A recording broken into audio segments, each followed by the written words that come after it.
Hey, Chris here from The Chris Stefanik Show, where we talk about how to live out God's plan for you each and every day in your everyday life in a way that makes you more alive and more joyful. Check it out. What's the biggest obstacle you're seeing when you try to bring people into a life of prayer? When you say, like, let's live a little deeper than the rest of this fast-paced world. What's the biggest obstacles that stop people from going deeper in this area? This will be maybe an overgeneralization because it'll change with each person.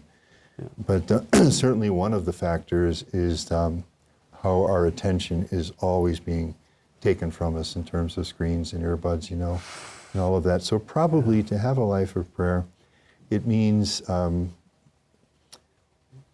putting some kind of, whatever you'd call it, limit to that, or making some choice about the place that you're going to allow that in your life. It doesn't mean that you cut it all out entirely. Obviously, there's a reason why we have these things.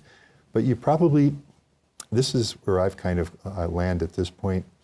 If you're simply opening yourself to these instruments of communication and you haven't placed any kind of limit or control, on it, probably spending more time on that than you should.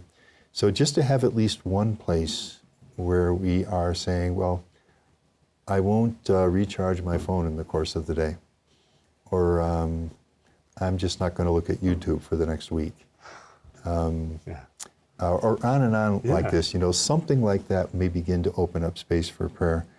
But I would say learn about prayer. It's hard to pray when you have goodwill, but you don't really know, well, how do I start? Or that's like me when I was reading about meditation, but I didn't know what to do. What is it? What do I do? Yeah. So Formed is a great resource. There are all kinds of great books and so on. There are groups. frtimothygallagher.com? .org. .org. Yeah. There are all kinds of resources now that are available. Begin to use them.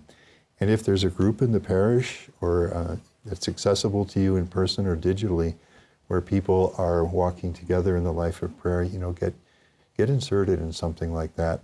Is there someone, your pastor or a spiritual director who's trained a retreat house somewhere or a monastery or something? Speak with someone about this.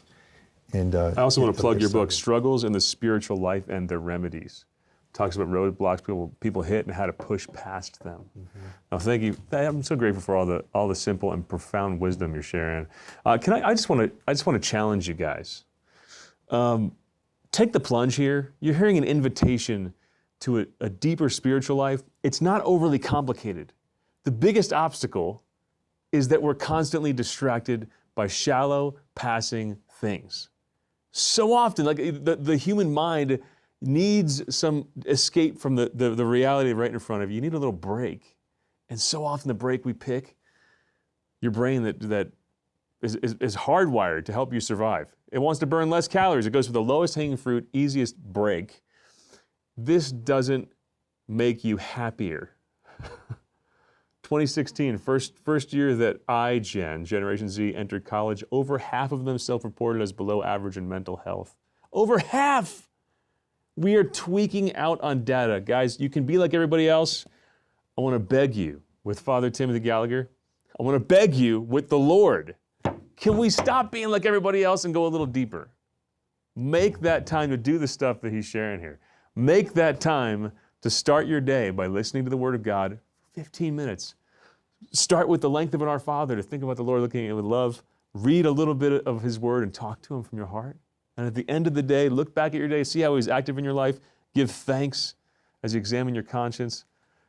It's so simple, but it makes you happy. This is the path to happiness. It does, because essentially what prayer does is that it tells us that we are loved. And that's the deepest thing we all need. And I would add to that if even 15 minutes seems like too long, choose 5, choose 10. Choose an amount that you can sustain, and then learn at least a little bit about prayer so that you have a sense of what you're doing, and start. Because you take one step, no matter how small, with the Spirit will lead you to the second, the third, and the fourth. Man, wasn't that great? Listen, if you don't want to be happy, be sure not to subscribe. But if you want a more joyful life, the kind of life that God created you for, the kind of life Jesus promised when He said, I came to give you life to the full, then make sure you hit subscribe and share this channel with everybody you know.